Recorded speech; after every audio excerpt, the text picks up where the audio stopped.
Terus memang banyak paradok ya. Paradok dalam ilmu usul fikih. Ilmu usul fikih itu ilmu yang menjadikan orang itu bisa berpikir.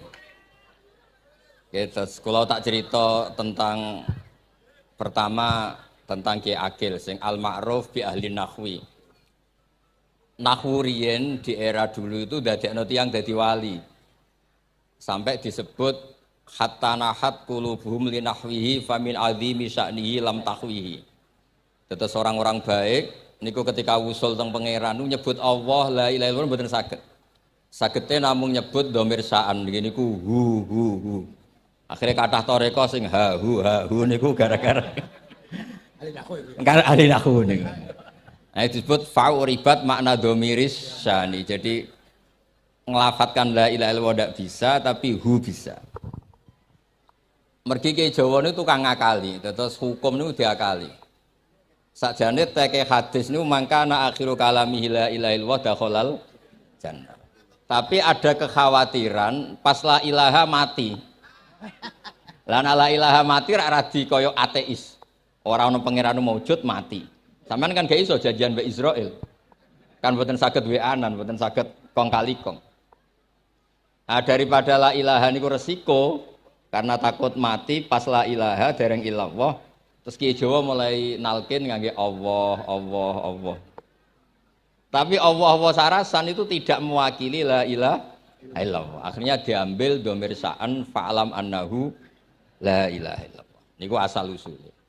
Cuma kebetulan torekoh kita tidak jalur itu, tidak jalur yang lewat dhamir napa? Sa'an. Tapi sementing tadi dawuh Kiai Mustafa, sementing kita tahu secara ilmu. Terus nomor kali cerita uzlah wow. Kalau memang benar-benar uzlah. Terus kalau ini diundang acara-acara publik kemarin Habib Jindan gitu, hanya di halaqah ilmiah. Kemarin terakhir beliau ngerayu ini jari marrotan wahidah. Ini saya pegang. Dan itu dicatat di Loh Mahfud. Dan ciri utama kiai itu tidak membatalkan perjanjian. Jenengan jauh marrotan wahidah pas nih. Ben gelem. Terus ngeten kula cerita sithik tentang ilmu yang sering kula utarakan. Di antara kitab yang dipakai guru-guru kita, sing dilanggengi Mbah Mun Maus itu kitab Ihya. Kula dari sekian cerita Ihya yang paling kula kenang niku bahwa ternyata Allah itu andaikan boleh dibahasakan niku cara berpikir itu dalam bahasa tafsir disebut tanazul. Tanazul niku wong ben kaya orang kebanyakan. Saya ulang lagi supaya orang itu kayak orang nopo kebanyakan. Ada dua ahli neraka yang dipanggil, yang satu ditakoki, "Cung ning neraka piye rasane?"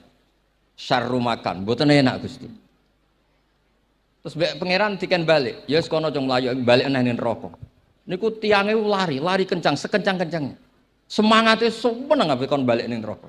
Ditakoki mbek pangeran, "Lho cung kon mara neraka kok seneng?"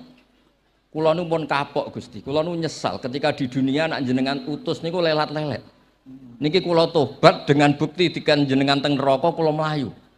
Lho pangeran akhirnya haru, wong kok semangate mlebu neraka kaya ngono. Mergo diperintah pangeran. Ya dados niki ijazah jenengan akan mlebu neraka jenengan sing semangat nggih. Karena zaman ning donya sering diperintah Allah mboten napa? Semangat. Lah niku kemungkinane dibarno, kemungkinane dipanggil. Lah tiyang niku terus dipanggil oleh Allah. Ya wis kaya wong apik, tak kongkon nurut tenan, semangat tenan, terus diken mlebu swarga. Nah niku ijazah pertama nggih. Dinaken mlebu neraka sing napa? Semangat. Sing kedua niku dipanggil niku plengakan lelat-lelet. Kados kula diutus Gus Mus niki nelpon. Nelpon kula mboten purun akhire ning Bika jare matur Gus Subak. Turuti ya, aku diamuk Bika jare Bapak. Dados niki melibatkan sekian pihak untuk memaksa saya datang ke mriki. Aduh, repot sawang kempek niku. Repot. Mugi-mugi di sepuro ngoten.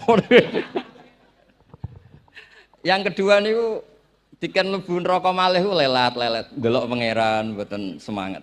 Ditakoki mbek pangeran. "Kenapa kamu tidak semangat?" "Saya itu tidak pernah ngira jenengan yang baik sudah masukkan saya ke surga, kemudian jenengan nyuruh lagi saya ke neraka. Saya tidak pernah mengira engkau itu seperti itu. Terus Allah nggih, ana indadzoni abdibi. Ya serapopo, swarga ya swarga. Ini dua ijazah untuk sampean supaya bisa masuk napa? Swarga. Terus kita tidak pernah tahu napa Gustofa ngundang kula nyenengno wong akeh ganjaran, napa meksa wong alim dosa, bener ngerti kula carane. Karena dalam ilmu usul fikih, kembali ke usul fikih, kula nu gak ada khazanah kathah tentang debate pangeran kalian nabi ini. Kathah, mboten satu dua contoh di beberapa kitab tafsir. Suatu saat kula sering cerita niki, suatu saat Khalilur Rahman Ibrahim itu kedatangan Israel. Kamu mau apa? Mau matikan jenengan? Kata Nabi Ibrahim, Harro'aital Khalil yumitu Khalilah. Mosok aku kekasih pangeran dipateni, mosok orang yang dicintai membunuh yang dicintai. Orang yang mencintai seseorang kemudian membunuh yang dicintai. Tidak ada itu. Akhirnya Israel matur teng pangeran. Cara politiknya ngeten, wau sing cara lagi seneng ngendikan politik. Wani kiai lengser jare beliau. Ono. Nak kula niku ahli tauhid wis pancen kodok kodare ngoten mawon, mboten berpikir ruwet-ruwet. Terus Israel kan mboten biasa logika, kayak kan malaikat itu SOP kan, mboten biasa logika. Akhirnya matur tu pangeran, kata Ibrahim, masa kekasih bunuh yang dikasih, masa yang mencintai bunuh yang dicintai. Tapi Ibrahim baru sadar ngadepi pangeran gitu, lebih pinter. Terus kan ketika Allah fakul lahu, katakan ke Ibrahim, harlo aital khalil yakrohu ayal ko khalilah. Mosok jari seneng aku kok ketemu aku rawani. Jari seneng kok rawani ketemu. Lah niki sampean aku pengen mati, monggo ngangge ilmu sing niki. Wong jari seneng pangeran kok rawani ketemu pangeran. Jeneng, seneng ketemu. Ibrahim seneng sakit. Yo mati saiki ora apa-apa mati saiki. Terus kedua, niki cerita karena ini pondok ilmu. Orang harus biasa pakai logika usul fikih. Politik juga gitu. Nak kiai politik rawan kena syubhat. Tapi nak wong soleh oleh politik, kue ridho dipimpin wong fasik-fasik kabeh. Ya, mboten ngerti, mboten bener dis pokoknya ngoten. Yes, itu memang logika usul napa? Fikih. Logika usul napa? Fikih. Ketika Nabi Adam badhe didamel, niku materinya saking bumi. Pertama sing diutus Jibril. Jibril ambekan qabdotan minal ardi, segenggam bumi. Saya mau bikin Adam, materinya dari bumi. Setelah datang ke bumi mau ngambil ista'adzat billah. Maksudnya ista'adzat billah, a'udzu billahi minka, saya berlindung Allah dari kamu. Antasinani. Kalau dengar Gustofa dari ahli nahwu terus kalau niki tak goleki tenan pancen syanahu mun mutaaddi binafsi. Mungkin nak dibuli ku antusinani kok panjang nanti cerita. Saya tidak ingin bagian dari saya diambil, kok aku bolong. Iku cara bumi itu sudah masalah. Terus akhirnya Jibril kembali, ya Allah, dia berlindung kepada engkau maka saya lindungi. Allah membenarkan Jibril, Mikail juga sama. Tapi ketika Israel, ini Israel itu masalah memang. Ketika disuruh ngambil bumi, buminya ista'adat billah, tetap diambil. A'udzu billahi minka antasinani. Saya berlindung Allah supaya kamu tidak melukai saya, menciderai saya dengan mengambil bagian dari saya. Kata Israel, wa a'udzu billah alla unaffidhu amroh. Saya juga a'udzu billah diperintah Allah kok tidak kasil. Kudu kasil. Lah saya tidak tahu yang benar istilahnya Jibril apa istilahnya Israel. Terus memang sudut pandang. Makanya dulu ketika banyak pondok putri itu kiai-kiai kuno dulu itu menentang. Alasannya nggih, nak bojone jelas khawatir kiainya kecobaan itu jelas. Tapi banyak kiai itu nggih khawatir tenan. Kecoba fitnatin nisa. Tapi ketika logikanya dibalik, apa kamu ridho para perempuan-perempuan muslimat itu tidak dapat pendidikan apa? Agama. Hanya karena orang soleh tidak punya nyali, tidak punya peduli mengajar. Tapi dia saged diwalik. Ustaz-ustaz sing imane pas-pasan niku kowe ridho nak kecoba. Sampeyan milih mana? Ridho kecoba apa ridho bodoh? Nah, logika-logika usul fikih ini yang kemudian dipakai Wali Songo. Dipakai Wali Songo kemudian membiarkan sekian tradisi yang Insya Allah itu salah sebetulnya. Tapi tidak sebanding dengan asmane Allah Subhanahu wa taala. Misalnya begini. Gini iki dirungokno mawon. Sampeyan ra paham mboten napa-napa. Sampeyan nak ra paham sanggep ae tawadhu. Sepantese wong awam yo ora paham. Nak paham dadi kiai. Terus biasa mawon sampeyan nak ora paham aja tersiksa. Umpamane jenengan mboten kiai kok kon paham. Nah sampean pinter kados kula mestine ora ngrungokno, semangate hasud. Terus rivalitas perkara. Nah cara Mbah Mun nak cerita ngoten, dhisik ke zaman bodho iku angger kiai mbok cucup. Bareng padha kiai niku koyok saingan. Niku pun sunatullah ndak bisa dihindari niku pun sunatullah. Terus kembali lagi ya. Logika usul fikih niku dipakai oleh Wali Songo. Ngeten ada cerita ini rungok nonton. Itu sudah saya cek di beberapa riwayat termasuk di Musnad Imam Ahmad. Ada orang ini bukti teorinya Wali Songo itu benar. Wonten tiyang gadah kesalahan. Niku dokumen kesalahan niku maddul basor sepanjang mata melihat. Wes ngoten jumlahnya 99 bok. Kayak apa banyaknya? Per bok maddul basor sepanjang mata nopo melihat. Ketika dia ditanya Allah itu kalau tanya demokratis. Adzolamat kakatabati. Jangan-jangan malaikat saya sentimen. Kalau kamu jelek ditulis, kalau baik enggak. Enggak Gusti. Afalaka ujurun. Jangan-jangan kamu saat salah itu punya alasan. Enggak Gusti, ya memang salah. Tapi kata Allah, sudah kamu tenang saja. Kamu punya ini. Itu hanya satu box. Ya kira-kira kayak tempat jam tangan itu. Enggak, kamu punya ini cukup ini. Terus malaikat tanya. Ya Allah, apa artinya, apa ngefek itu kalau ditimbang dengan kejelekan sebanyak itu dengan satu box jam. Orang ini juga bilang, Gusti sudah tidak usah ditimbang, nggak ngefek itu pasti kalah. Tapi setelah ditimbang menang yang satu box kecil tadi. Karena di situ ada la ilaha illallah Muhammadur Rasulullah. Jadi malaikat diancam sama Allah, kamu berani tidak mempertimbangkan nama saya? Apapun banyaknya box itu dosa itu tidak saya. Kalau ini la ilaha illallah itu nama saya. Kamu berani tidak mempertimbangkan nama saya? Ya tidak berani Gusti, ya harus dimenangkan. Nah itu. Semalahnya kalau pengajian ini ya ono ikhtilatur rijal wan nisa, tapi baru kayak ngaji di sepuro. Ya aja muni halal tapi ya aja muni terus gak ono faedahe. Di sepuro insyaallah. Karena kalau nuruti harus steril halal itu kayaknya tidak bisa. Terus di situ ditutup fala yaskulu ma'asmillahi ta'ala syai'un. Dibanding asmane Allah Ta'ala sesuatu itu tidak ada nilainya. Pasti menang Allah Ta'ala. Sehingga banyak ulama ngendikan kowe nak berdosa, bersalah maca iki-iki. Dan kalau Anda dosa misalnya catatannya satu box terus di bawah ada astagfirullah, malaikat ditanya sama Allah, kamu berani tidak mempertimbangkan nama saya disebut di situ? Nah, saya ini ribuan orang yang ngundang, saya berani mengabaikan. Bareng ana wong ngaku mbah ya mbah tenan wae. Ya terus ngoten, kowe wani gak mempertimbangkan Gustofa sing mantune Mbah Maimun. Ya. Semoga cara pandang malaikat nanti seperti itu. Tapi nanti kalau malaikat cara pandang, mbah kok tukang maksa putu. Itu mbah model opo. Nah, saya ini sudah ngalah satu kali. Berikutnya logika kedua yang insya Allah terbangun di kalangan malaikat.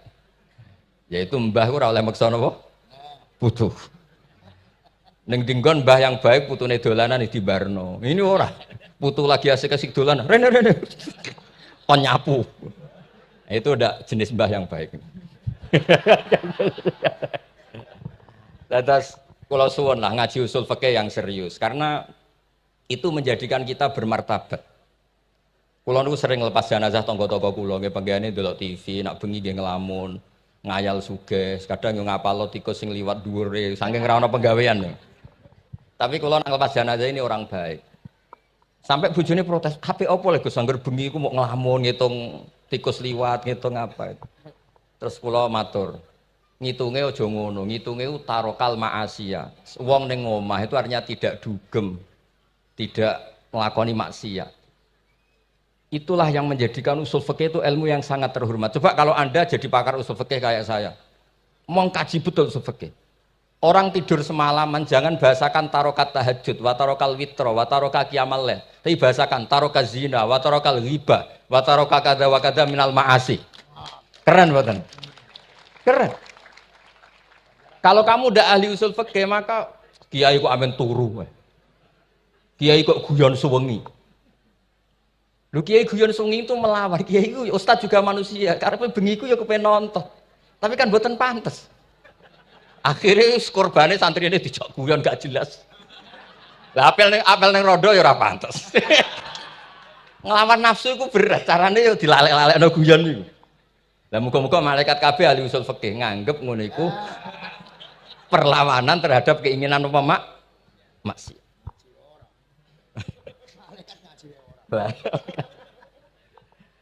Makanya itu disebut di kitab usul fikih Tanghubul Usul itu izma min mubahin illa wa yatahaqqaqu bihi tarku haramim ma.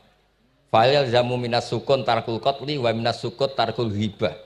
Tidak ada sesuatu yang mubah kecuali saat Anda lakukan, saat itu juga Anda meninggalkan keharaman. Maka sebetulnya mubah ini punya nilai yang luar biasa yaitu tarkul haram atau tarkul ma'asi.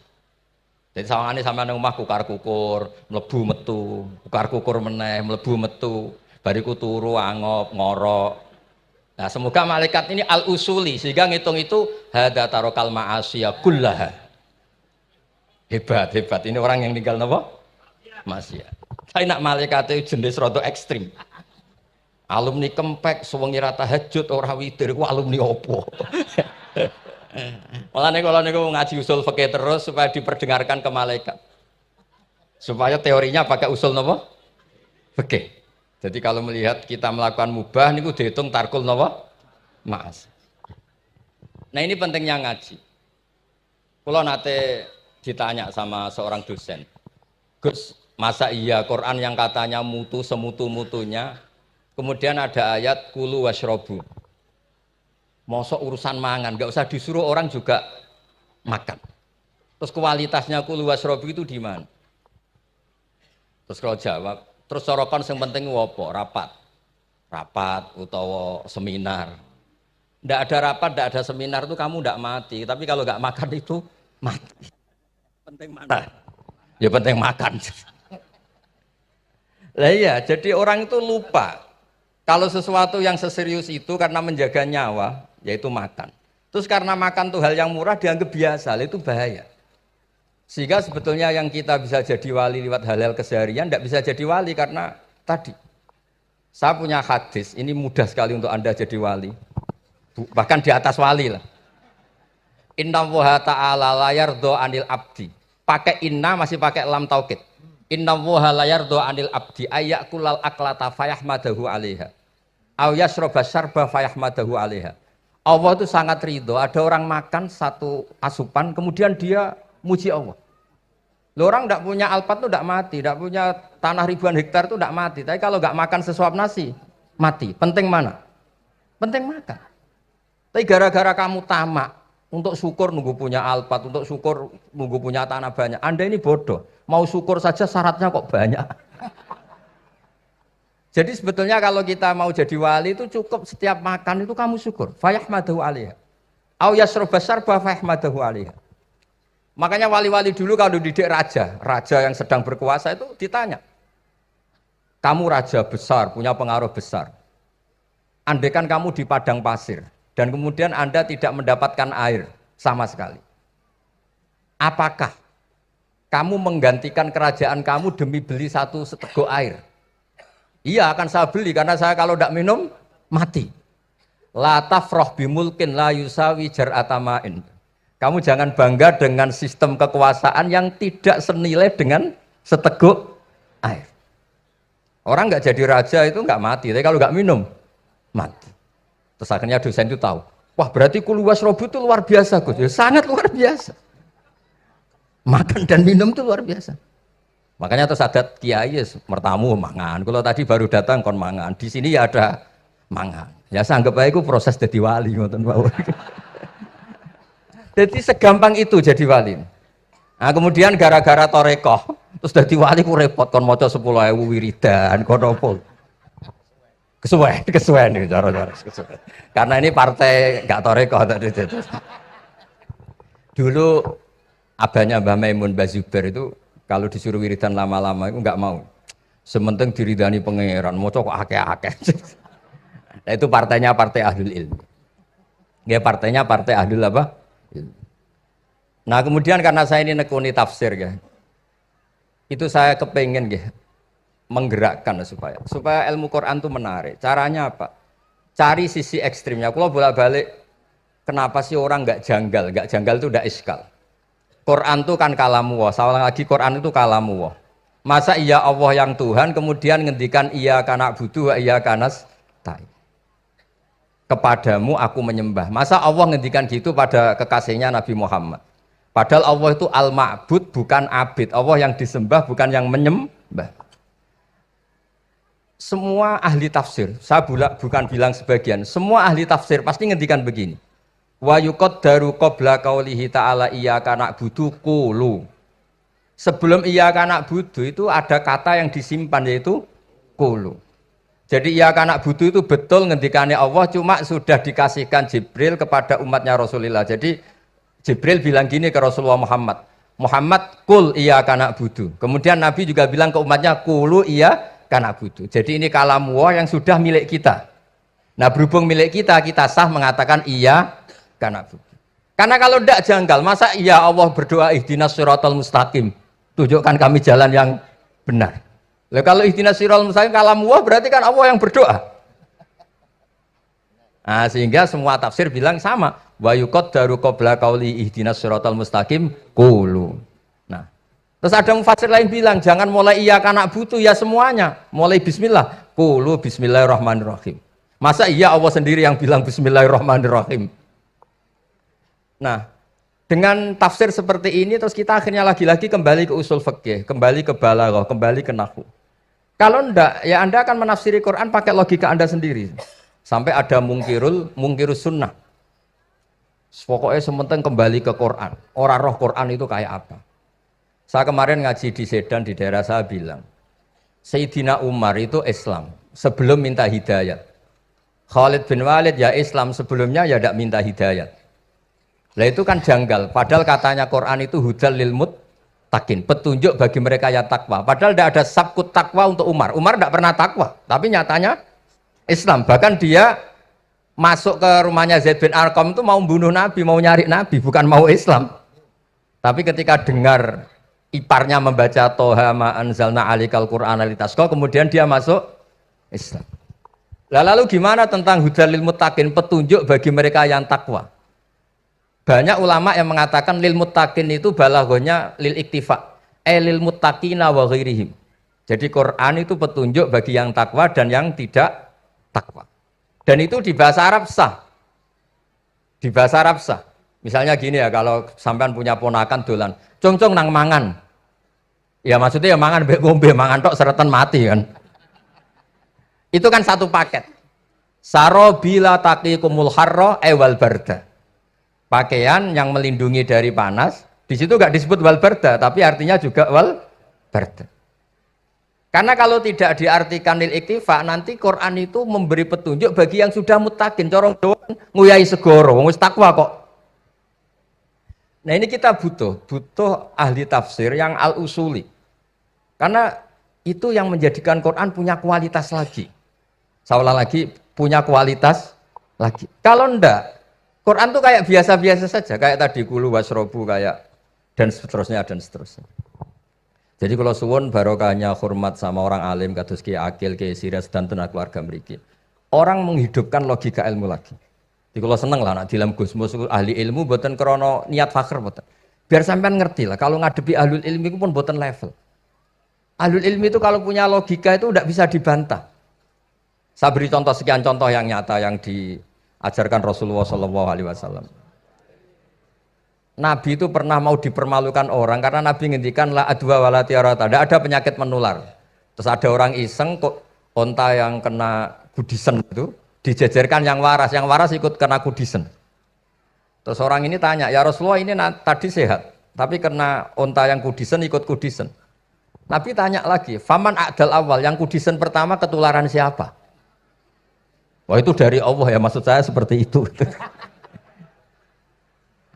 Jadi ada terus orang-orang kafir itu cara berpikir aja alal alihata ilaha wahida inna hadzal syai'un ujab.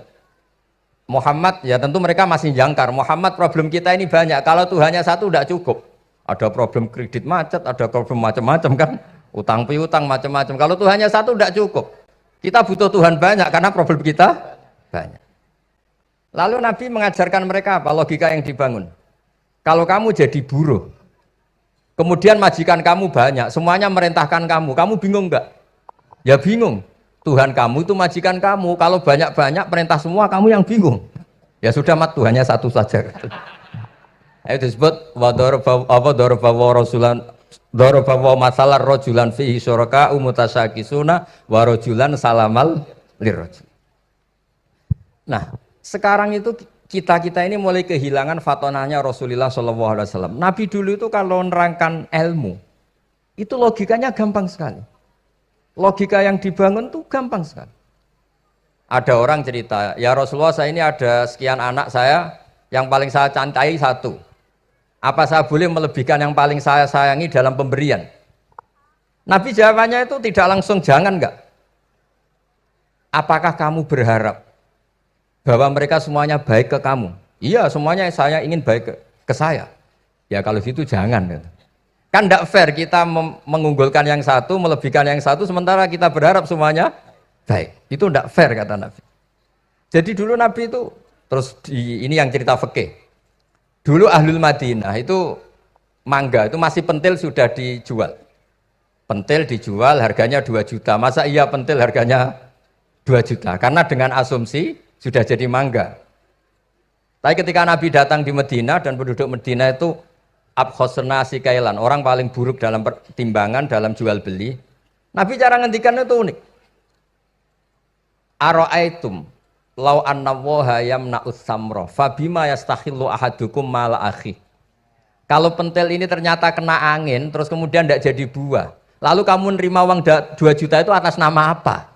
Atas nama beli pelem, nyatanya belum jadi mangga. Mosok kalau pentil seharga 2 juta. Semenjak itu terus Ahlul Madinah sadar kalau jual buah itu nunggu ba'da buduwi solahiyah, setelah samroh ini berbentuk. Tapi Nabi tetap ngendikannya pakai logika. Nah sekarang banyak kiai yang sidik-sidik neraka-neraka, sebenarnya Nabi itu ngajari logika. Ada pemuda, dia itu hipersek, mau masuk Islam tapi tetap boleh bebas. Saya ini ingin Islam tapi jangan larang seks bebas. Wah itu sahabat semuanya melarang ketemu Nabi karena ini ngawur betul, masa pamit Islam kok. Tapi setelah gaduh, Nabi tanya, kenapa gaduh? Ada pemuda mau masuk Islam tapi yasta'izinu fi zina, dia minta izin supaya tetap boleh zina. Kata Nabi, suruh saya ke sini. Setelah datang di depan Rasulullah, logika yang dibangun Nabi itu luar biasa. Atuhibbuhu li bintik. Kamu suka punya anak putri kemudian jadi demenannya orang laki-laki hidung belang. Ya enggak, saya bunuh orang itu. Andaikan itu ke ibu kamu, saya bunuh orang itu. Atuhibbuhu li bintik, atuhibbuhu li ummik, atuhibbuhu li ukhtik, atuhibbuhu li kholatik. Kamu suka punya anak putri yang jadi demenannya orang? Ya tidak suka ya Rasulullah. Kamu suka kalau punya ibu didemeni orang banyak? Ya tidak suka Nabi. Sampai otaknya itu yastakbihu zina. Sehingga otaknya itu, wah zina itu buruk betul. Akhirnya ya Rasulullah sudah, saya mau se-Islam tanpa zina-zina. Karena logika yang dibangun Nabi itu luar biasa. Nabi pertama mengingatkan atuhibbuhu li bintik, atuhibbuhu li ummik, atuhibbuhu li ukhtik, atuhibbuhu li kholatik. Sampai dia ini enggak bisa apa-apa. Sudah Nabi sudah. Jadi logika ini yang harus kita waris. Lagi-lagi kembali yang bisa waris itu ahlul ilm.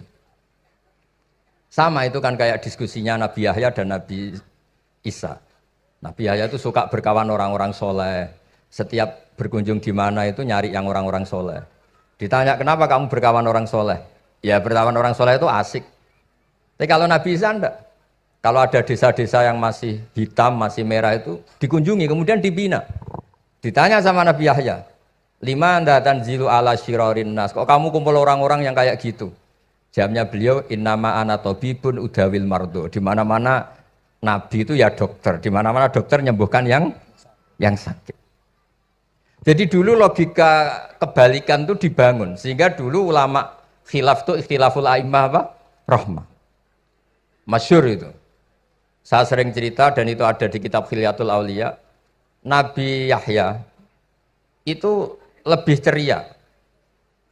Nabi Isa itu agak sering cemburut. Atau kebalikannya, pokoknya yang satu tuh mali aro ka'abisan. Ka'annaka taqnatu mir rahmatillah. Kamu kok sering cemburut, seakan-akan rahmat Allah itu terbatas. Wong kok ora iso syukur. Yang satu gojlok mali aro ka dohikan ka'annaka ta'manu mim makrillah. Kowe kok guya-guyu, kok is bebas kok neraka wae gitu. Nah, sehingga ya itu tadi sudut pandang. Makanya saya sering cerita dulu kalau Said Abdul Al-Haddad itu tanya, "Cung kowe ngaji sapa?" Ngaji si A. Kiaimu tau nangis? Ndak. Ojo ngaji. Kiaimu ati atos, kiai kok ora iso nangis. Tapi kalau Abdul Hasan Asadili kebalikan, "Cung kowe ngaji sapa?" Ngaji si A. Kiaimu tau guyu nak ngaji mboten nate. Ora usah ngaji wong ora iso syukur. Jadi nah itu yang akhirnya menjadi keseimbangan khaufau wa tama. Ada khauf, ada apa? Roja. Sehingga karena sudut pandang itu nggak bisa dihilangkan, saya ulang nggak bisa dihilangkan. Ini yang sering diceritakan Ki Said, kakaknya ini. Dulu Muhammad bin Hasan Asy-Syaibani, Imam Syafi'i itu lama sekali beliau jadi ulama top yang suka fikir. Dianggap fikir itu aman, ngeringankan hisab. Enggak jenengan fikir yang dihisab malaikat apanya kan? Kan nggak bisa ngisab jenengan. Apa saja tidak punya. Punyanya problem. Nah, setelah ngaji sama Imam Malik, Imam Syafi'i tanya, yang ilmunya setingkat jenengan siapa? Kata Imam Malik, sebetulnya Abu Hanifah, tapi orangnya sudah meninggal. Tapi ada muridnya, namanya Muhammad bin Hasan Asy-Syaibani. Kamu ke sana, dari Madinah ke Irak. Dulu tempatnya di Baghdad. Setelah di Irak, Muhammad bin Hasan Asy-Syaibani itu kalau ngitung uang tuh di meja. Emasnya tuh banyak. Uangnya banyak, dia hitung di meja. Malah kaget. Saya ini gedeng kiai, kedunyan ini ketemu kiai, kedunyan. Ya karena Muhammad bin Hasan Asy-Syaibani itu wali, kamu tanya. Kamu heran ya ada kiai kaya? Iya. Ya sudah, kekayaan ini kasihkan orang fasik, biar dipakai demenan, dipakai mabuk, dipakai ini. Terus, ya jangan kalau kena orang fasik bahaya, jenengan saja. Semenjak itu Imam Syafi'i mulai rodok seneng duit. Jadi ada ceritanya, kok diangen-angen, nah terus keterusan umatnya kayak gini-gini itu.